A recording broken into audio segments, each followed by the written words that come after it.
તો આ તરફ પોરબંદરના બંદર પર 1 નંબરનું સિગ્નલ લગાવવામાં આવ્યું છે। અરબી સમુદ્રમાં ડીપ ડિપ્રેશનને કારણે માછીમારોને અહીં એલર્ટ કરવામાં આવ્યા।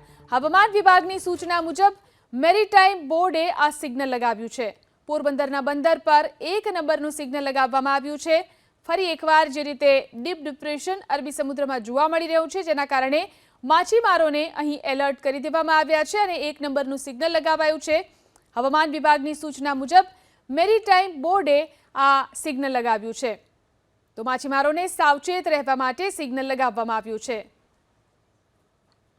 તો આ તરફ પોરબંદરના બંદર પર 1 નંબરનું સિગ્નલ લગાવવામાં આવ્યું છે। અરબી સમુદ્રમાં ડીપ ડિપ્રેશનને કારણે માછીમારોને અહીં એલર્ટ કરવામાં આવ્યા। હવામાન વિભાગની સૂચના મુજબ મેરીટાઈમ બોર્ડે આ સિગ્નલ લગાવ્યું છે। પોરબંદરના બંદર પર 1 નંબરનું સિગ્નલ લગાવવામાં આવ્યું છે। ફરી એકવાર જે રીતે ડીપ ડિપ્રેશન અરબી સમુદ્રમાં જોવા મળી રહ્યું છે, જેના કારણે માછીમારોને અહીં એલર્ટ કરી દેવામાં આવ્યા છે અને 1 નંબરનું સિગ્નલ લગાવાયું છે। હવામાન વિભાગની સૂચના મુજબ મેરીટાઈમ બોર્ડે આ સિગ્નલ લગાવ્યું છે, તો માછીમારોને સાવચેત રહેવા માટે સિગ્નલ લગાવવામાં આવ્યું છે।